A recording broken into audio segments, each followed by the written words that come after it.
Joining me now, David Burrell, the CEO of Wick Insight, who did the poll and helped us recruit for the focus group. And again, we're doing a joint project, poll and focus group together with undecided voters in Michigan, Pennsylvania, and Wisconsin. David, explain first who we polled, how you polled them, and what the demographics of this group is. Sure. So we started with, like you said, likely voters in those three states. And we text messaged links to online surveys into those voters and made sure as they were taking the survey that they identified as either undecided or ambivalent on who they were going to vote for in this election. And what is distinctive about this group in terms of their demographic makeup as compared to the electorate overall?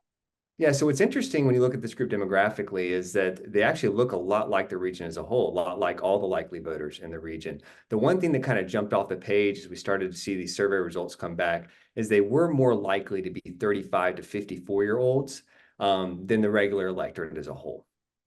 Right. All right. So this is, again, an undecided group open to voting for one or more of the candidates, maybe open to RFK, maybe open to not voting.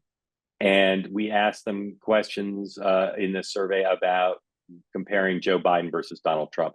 To me, the worst news in the survey for Joe Biden is some of the comparisons. Talk about those.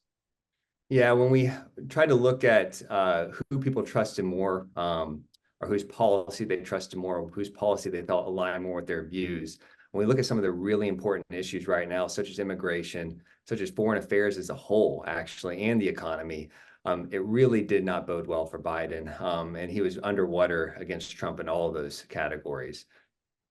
Yeah. In the survey, more people voted for Biden in 20 than voted for Trump. So it's a group that, in theory, Biden should be doing a little bit better than. But mirroring what we see in the national polls, this group, as you said, rates Trump higher in terms of performance and presuming and to some extent going forward than they do Biden on so many big issues. So what does the survey tell us about why Biden is in the game here in these states with these voters? Well, there were a number of issues that Biden did perform well in. And I think that, when you look at healthcare, when you look at education, when you look at abortion, amongst this group of undecided voters in the swing states, he was, extremely outperforming Trump in all of those issues. And I think, for Biden as a whole, I think that it is, kind of cuts both ways that these are undecided voters and more of them voted for Biden in 2020 because, you can look at it one way as, well, he's losing some of the support, but also as, you kind of see on the news a lot of the time, oftentimes these people end up kind of coming back home when it comes time to vote. And so I think that, there's still a lot of reasons why they like him on the issues. And as I think we'll see in the focus group that they like his personality and the way he presents himself as a president more. And I think that Trump has some negatives that, are, almost as big as the positive on those core issues that we're looking at. Right. Finally, David, explain why you and I are both so excited about this notion, I think unprecedented, of combining a qualitative focus group with a quantitative poll of the same demographic group. Yeah. So, like you said, it is pretty much unprecedented. And, we spend so much time talking about these elections and, 150 million people may vote, but there really is probably, less than 3% of that is these 6 million or so people across these swing states that are ultimately the election kind of hinges on.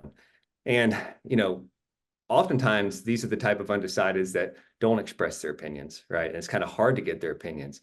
And so we're all, America, as we're watching this election, we're kind of left in the dark largely on, what their voices are.